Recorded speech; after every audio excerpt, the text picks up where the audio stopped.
Hello, ladies and gentlemen, and welcome back for a Thursday edition of the Steel City Sports Report, where we talk all things Steelers, Penguins, and Pirates. I am your host, Brady Vini, and today's report includes Steelers-Ravens wild card game, final injury report, and game statuses. The Steelers are leaving no stones unturned this weekend in Baltimore. The Pirates avoid arbitration with 4 players ahead of the 1 p.m. deadline, and more.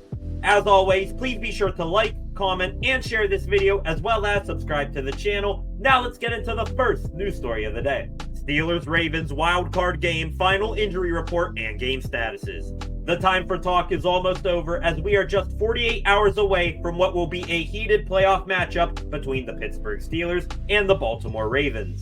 And now, here's the final injury report and game statuses for players on both teams heading into this weekend's wildcard game.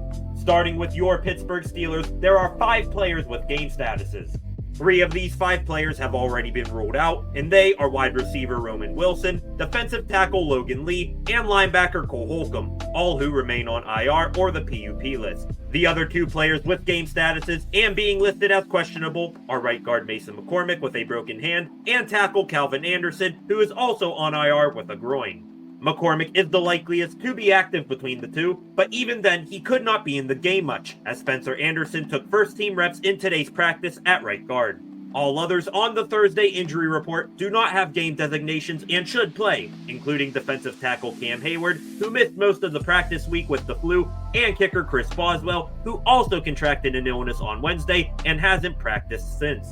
You can call me crazy all you want, but Boswell, with the season he is having, is probably the one player on the roster that you possibly can't afford not being at 100% for this playoff game. Aside from what hopefully was an anomaly a few weeks ago, Steelers and Ravens is one of the most tightly contested rivalries in sports, and almost every game comes down to the last play. Should that be the case this weekend, the Steelers need Boz for these high-pressure scenarios and not some guy that they would need to bring off the streets. Also, for those of you who it may concern, the Steelers just released wide receiver Scotty Miller from the active roster. As for the Ravens, they have just one player who will be out, but that one player is a massive loss. That player, and the best player on either side to miss this game, is one of Lamar Jackson's favorite targets and wide receiver Zay Flowers. The Pro Bowl wide receiver suffered a nasty knee injury in the Ravens' final regular season game against the Cleveland Browns last weekend. Now down Flowers, the Ravens' wide receiver room is looking a lot similar to the Steelers. They have one good receiver left in Rashad Bateman and little to nothing behind him. The only other player with a game designation for Baltimore is wide receiver and return specialist Deontay Harty, who is questionable with a knee. The 2 other players on the Ravens' Thursday injury report, safety Kyle Hamilton and running back Justice Hill, should play on Saturday. One more time, kickoff for this must-see wildcard matchup is scheduled for 8 p.m. on Saturday night. The Steelers are leaving no stones unturned this weekend in Baltimore.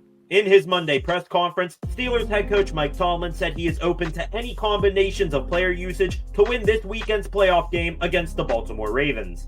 Better personnel deployment, as well as the reintroduction of a Justin Fields package, maybe more, is something Steelers fans have been pleading for, especially during this 4-game losing streak.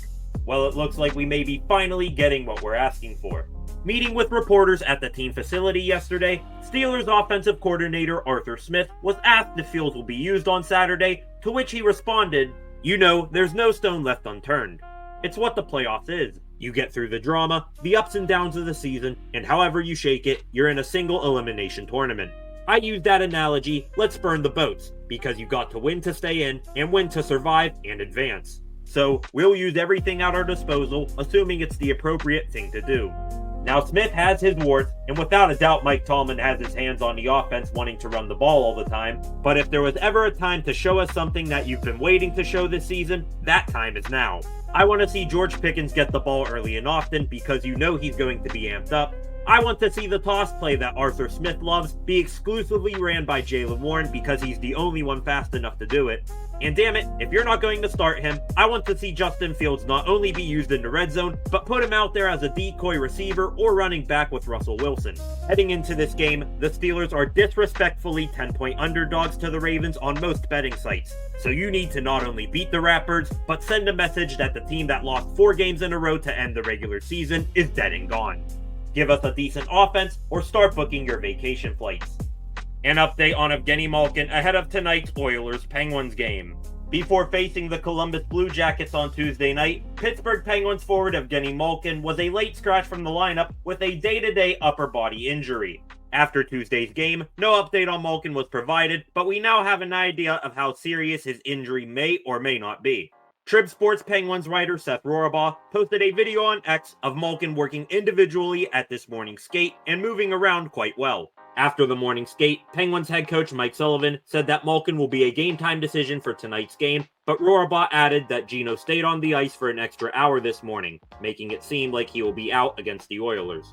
My guess is that Malkin will be back in the lineup for this weekend's games against the Ottawa Senators and Tampa Bay Lightning, two teams that the Pens are competing against in the wild card race. Other notes from this morning's skate are that forward Philip Tomasino skated again, but will be out with his lower body injury, and Alex Nedeljkovic will get the start for the Pens against Stuart Skinner for the Oilers. It would have been nice for the Pens to have their two-headed monster of Sidney Crosby and Evgeny Malkin against the Oilers' two-headed monster of Leon Draisaitl and Connor McDavid, but they'll have to find another way to beat Edmonton for the first time since December of 2019. Puck drop for tonight's game is at 7 p.m. The Pirates avoid arbitration with 4 players ahead of the 1 p.m. deadline. By the time you watch this, the MLB's arbitration settlement deadline would have passed at 1 p.m. on Thursday. If you have no idea what this means, and even I too get a little confused when hearing about this stuff, MLB teams had until earlier this afternoon to agree on a 2025 salary with any remaining arbitration-eligible players. If an agreement between team and player was not reached by 1 p.m., then in late January or early February, the two sides will likely go before a panel of arbiters who will decide whether the player is paid the salary that he requests or the offer that the team submits. With all that said, the Pittsburgh Pirates had 6 arbitration-eligible players remaining, those 6 being starting pitchers Bailey Falter and Johan Oviedo, relief pitchers Colin Holderman, Dennis Santana, and David Bednar, and catcher Joey Bart. According to multiple reports today, the Bucs reached an agreement with 4 of those 6 players, and here's who they are. The Pirates settled with left-handed starting pitcher Bailey Falter at $2.222 million.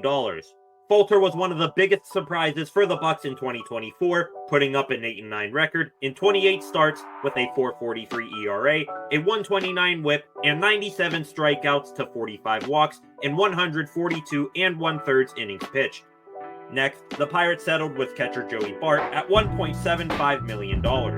Acquiring Bart from the San Francisco Giants at the beginning of last season was the best move that the Pirates have made in a while, as Bart appeared in 80 games, hitting .265 with 13 home runs, 45 RBIs, and a .799 OPS. Next, the Pirates settled with right-handed closing pitcher David Bednar at $5.9 million.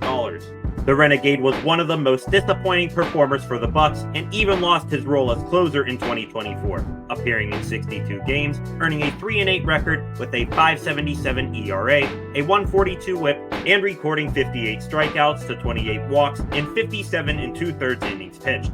And lastly, the Pirates settled with right-handed relief pitcher Colin Holderman at $1.5 million. The stats may not entirely indicate it here, but like Bednar, Holderman had a bad 2024 season, appearing in 55 games and having a 3-6 record with a .316 ERA, a .131 WHIP, and 56 strikeouts to 25 walks in 51 1/3 innings pitched. As for right-handed starting pitcher Johan Oviedo and right-handed relief pitcher Dennis Santana, the Pirates could not come to a settlement with them prior to 1 p.m., and unless an agreement is reached soon, both sides will go to arbitration court within the next month. And finally, the Bucs also make a free agent bullpen addition.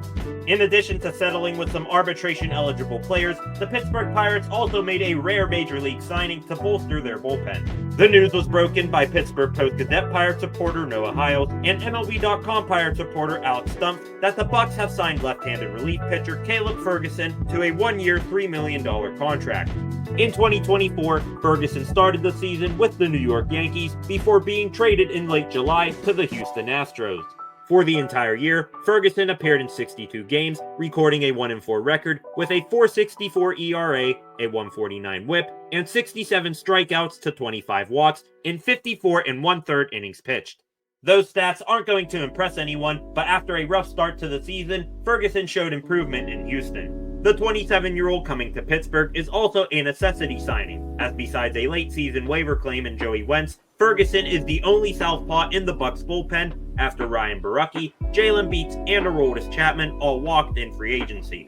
A little part of me still wishes that the Pirates would have brought back Chapman, but Ferguson is an exceptional compensation. Even though Stumpf mentioned that Ferguson could be a starter and that the Pirates want to see what that looks like in spring training, I think Ferguson will be best suited as a 6th or 7th inning setup to the setup man in the Bucs bullpen. Welcome to Pittsburgh, Caleb Ferguson.